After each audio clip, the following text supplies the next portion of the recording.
Hi, I'm Jarek. Hi, I'm Lorna. We're going on a journey to discover the legacy of the American Legion and how that history of the Legion is shaping the vision for our future.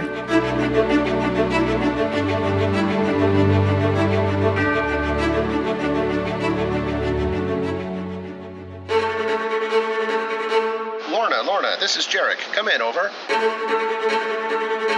Ready to start Operation Disaster Preparedness. Let's go ahead and get prepared. Over. Let's do it. All right. Emergency response has been a natural function of the American Legion nearly since the organization's earliest years. Legionnaires of every war era have stepped into chaos to provide order, comfort, and assistance in the darkest times for communities, states, and the nation. By 1924, Legion posts in Indiana and Illinois had already responded to hurricanes and a deadly mine accident faster than anyone else in their communities. Throughout the decades, the American Legion family has rallied after floods, fires, storms, earthquakes, and the terrorist attacks of 9/11. Out of this tradition of quick, effective relief work came the Legion's National Emergency Fund in 1989 to assist victims and help post-rebuild after disasters. The NEF gave American Legion Emergency Response a stable funding source for a service the organization had been providing, one disaster at a time, for most of the century.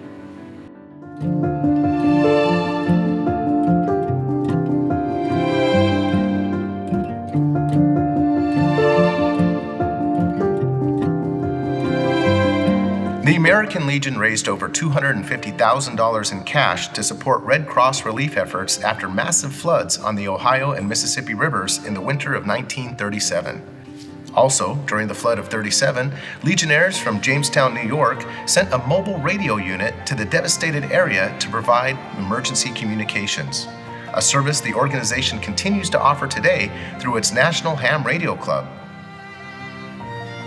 Working with local communities, the Red Cross, and the Veterans Administration under its civil defense function, the Legion had established itself as a pillar of action and support during times of disaster.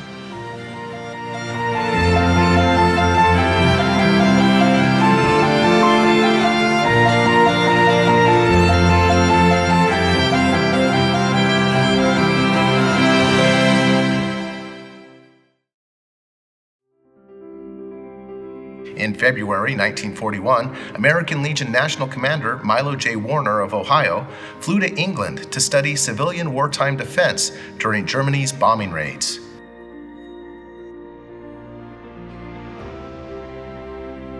That visit laid the foundation of the American Legion's civil defense program, in time of attack or natural disaster, that other government agencies would later adopt. In 1942, the Legion's blood donor program was launched to help with the World War II effort. In time, the American Legion would become the nation's #1 donor of blood among organizations in the United States, an essential provision to save lives during disasters large and small, in times of war or peace. Due to the COVID-19 pandemic, while businesses and other organizations that usually provide locations for blood donations are closed, American Legion posts around the country have stepped up to fill the gap. In conjunction with the Red Cross and other organizations in need of blood, Legion posts open their buildings to facilitate blood drives while respecting safe social distancing standards.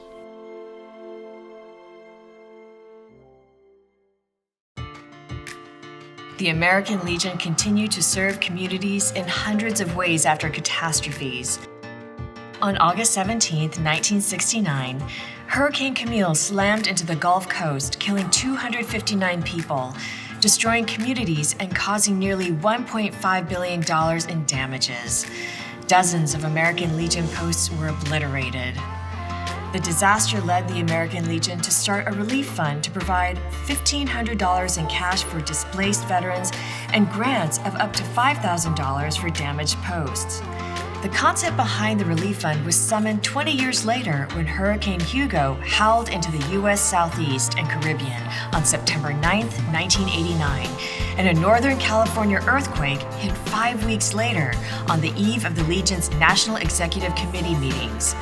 Tens of billions of dollars in damage occurred, thousands were injured, and nearly 100 people were killed. The NEC passed a resolution at the fall meetings to raise no less than $50,000 in seed money for a permanent $1 million endowment later to be called the National Emergency Fund. By the National Convention in August of 1990, more than $500,000 had been raised for the new NEF. Through the 1990s, the NEF was there to help victims of storms, fires, and earthquakes. When the Red River flooded in 1997 in Minnesota and North Dakota, the American Legion's NEF distributed more than 800 cash grants totaling over $1 million. Then came Hurricane Katrina. You know, we had never left the city for any storm. From the time I was born, we had some tough storms. I remember as a kid, I was 7 years old, and we had a storm in 1947 that was really devastating, but nothing like Katrina. The storm on August 29, 2005, its surge and the floods that followed claimed more than 1,800 lives along the U.S. Gulf Coast and caused upwards of $125 billion in property damage. Just weeks after Katrina's devastation, Hurricanes Wilma and Rita tore into the Gulf Coast, compounding the catastrophe. Nearly $2 million in NEF grants were issued. American Legion posts across the Southeast were converted into relief stations and refugee camps. One in Louisiana was transformed into a kidney dialysis center. Amid the flooding and destruction, American Legion members rescued survivors, helped feed the hungry and homeless, and performed as they had throughout the history of the organization, stepping up in a time of crisis. The terrorist attacks of September 11, 2001 gave the American Legion a complex opportunity to exercise its disaster relief muscle. Kim Lau, American Legion Post 1291 in New York City's Chinatown, provided relief support for emergency personnel searching for survivors after the attack on the World Trade Center.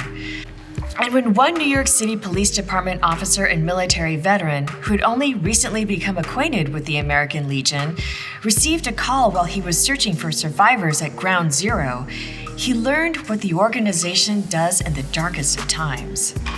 9/11 happened, and not only was there concern for myself and the other guys that they had met, but it was also, what do you need? What can we do?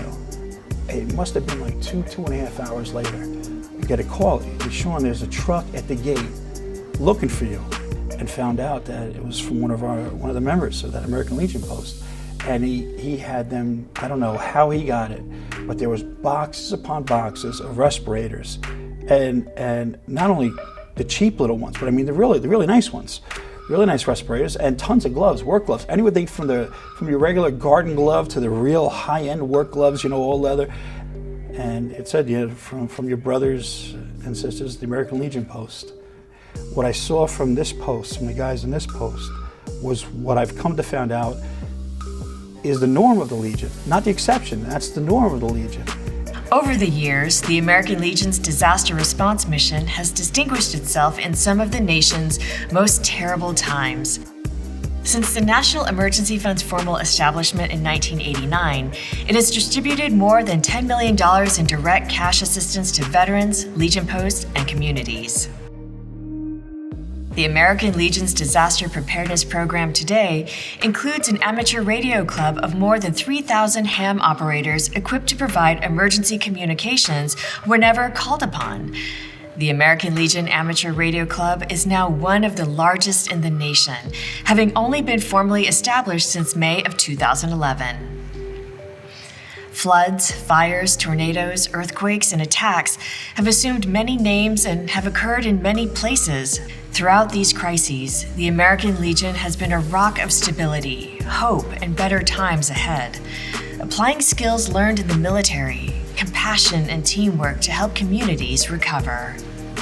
The Legion stepped up, and it all seemed to come together. And it was a veterans helping veterans, but it was people helping people.